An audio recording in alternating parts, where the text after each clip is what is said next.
You can't tell me what burger I like. I know what I like. I like In-N-Out. You can't tell me what burger I like. I know what I like. I like Whataburger. You can't tell me I like Jack in the Box. I like McDonald's. I like Wendy's. People are pretty tribal about their burger joints. I'm going to bring you together. When asked, sometimes it's hard to explain why you think someone should learn something new or explain why they should go here or go there. But the answer is really the same, especially when they're young. You go here and you should do that and you should see this because it makes you more interesting. That's it. That's why. It's cool to know shit and it makes you more interesting. When you've gone out of your way to learn something new or take a different path, you'll never be at a loss for conversation, and you'll be surprised how many times in your life someone will say something about this or that, and suddenly you get to chime in and go, oh yeah, I read about that, or oh yeah, I've been there, we did this. Yeah, we did that. So no matter the burger tribe you're in, pull up to the speaker because I'm going to tell you something you probably didn't know. And we'll keep this one light on the mayo. No onions. When you pull into the drive-thru lane at a In-N-Out burger, you are stepping into a living time machine, a master class of efficiency, but also just shit happened and we ended up with all this. Lots of places have that kind of origin story, happen chance things that just come together and now you end up with something great. No matter your favorite burger joint, what you probably don't know is that the entire global fast food industry is running on a piece of military engineering brought home by a World War II veteran and repurposed inside his garage in 1948.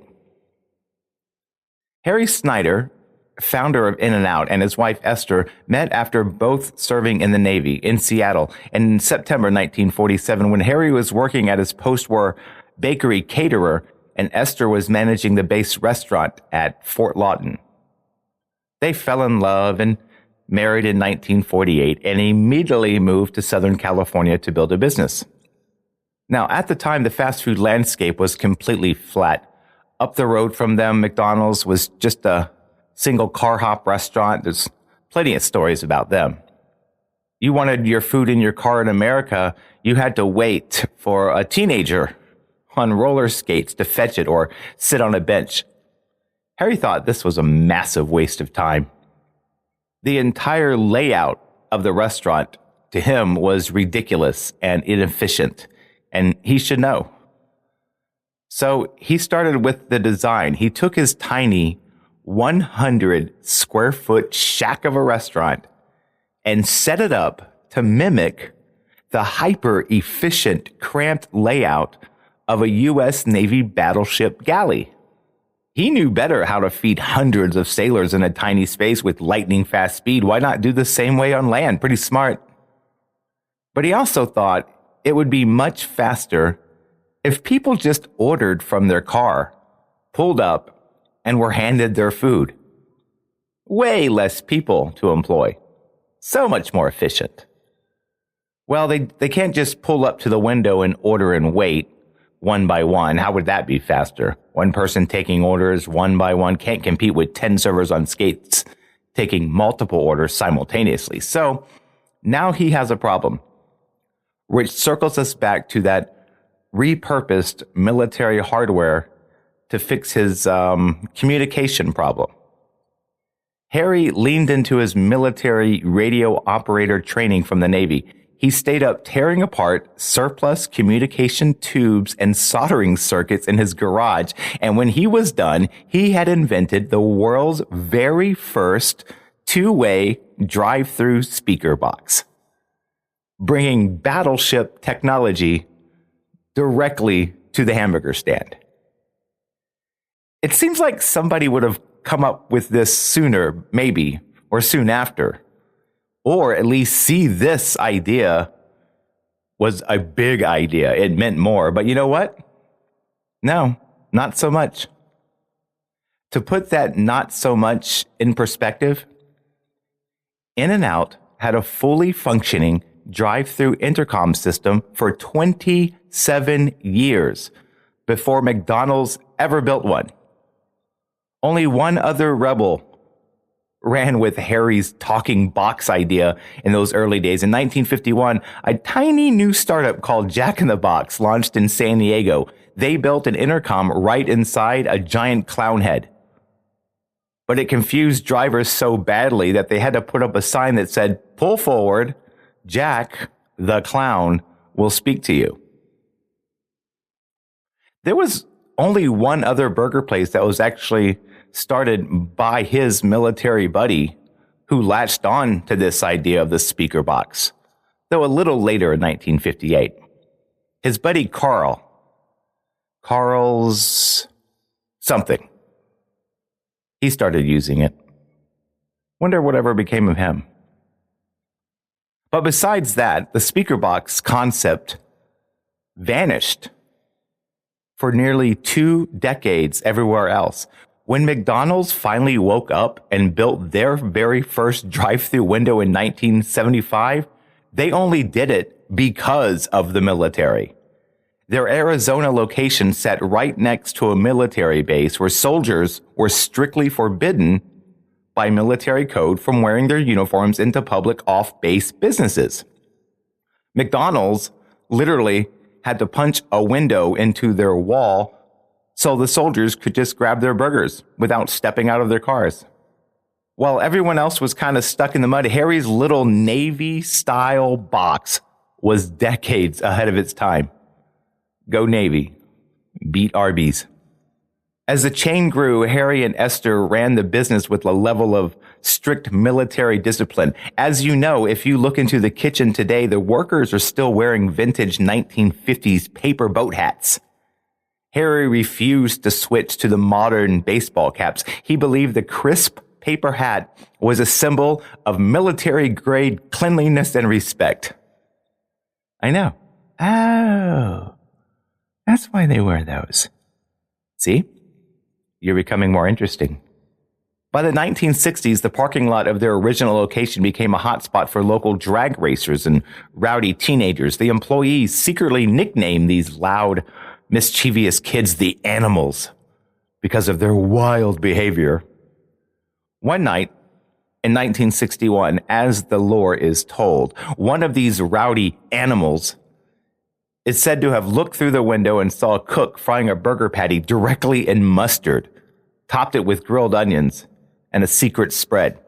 And the kid shouted, "I want mine cooked like that." The cook started calling it Animal Style as an inside joke about the parking lot kids. Animal Style. It became the very first item on the legendary secret menu. Harry was pretty disciplined and had one secret escape. Every weekend or so, he would hide away in the local movie theater.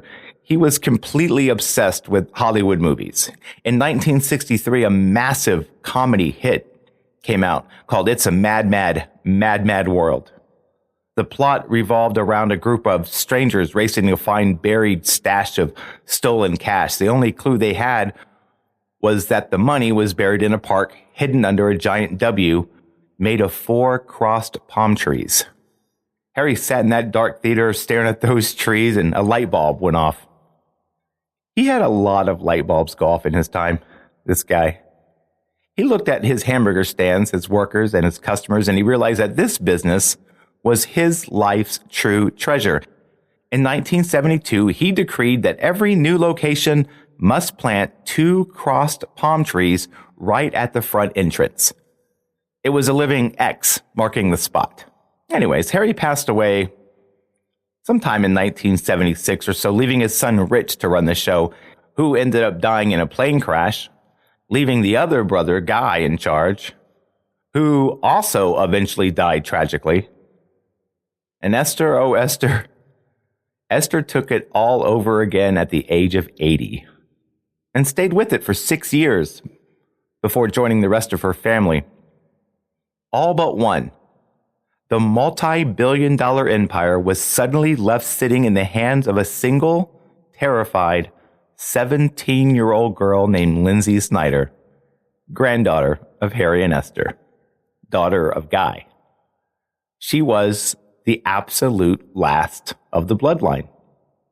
Now, of course, Wall Street corporations swarmed, begging her to sell out and put in freezers in the kitchen so they could use frozen patties. That was a big no-no with them. No frozen patties.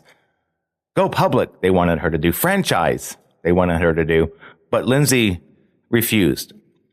She actually started working the drive-through registers anonymously to earn her stripes, to get familiar with things, and it kept the empire strictly independent. She stayed true to her granddad's ultimate business rule. Never borrow money, never go public, and never franchise.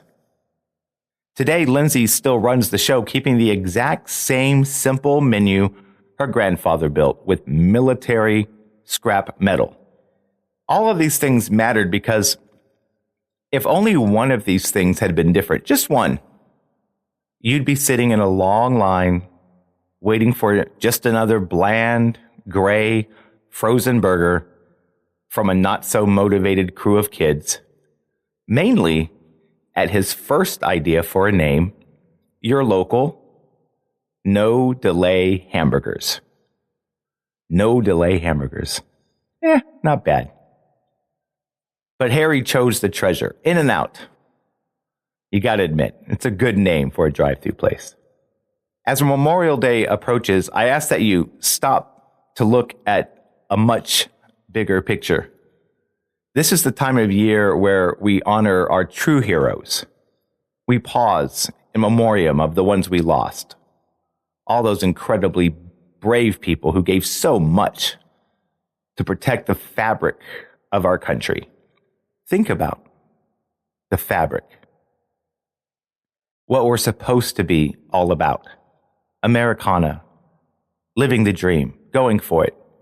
Stitching your own patch into that American fabric. Together. Remember that? You remember, right?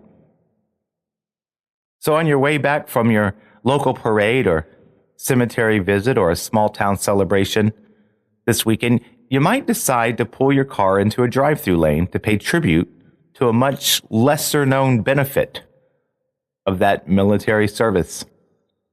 Whether you stand in Camp McDonald's, Fort In-N-Out, Whataburger, or Post DQ, we can all celebrate the fact that we don't have to park, get out, and wait all damn day to get our food. And while you're sitting there in what I hope is a pretty fast line with your friends and family, spewing out these new unsolicited fun facts that made you more interesting by knowing, remember the most important part of this American experience. Veterans made this happen. Veterans. And that's all there is.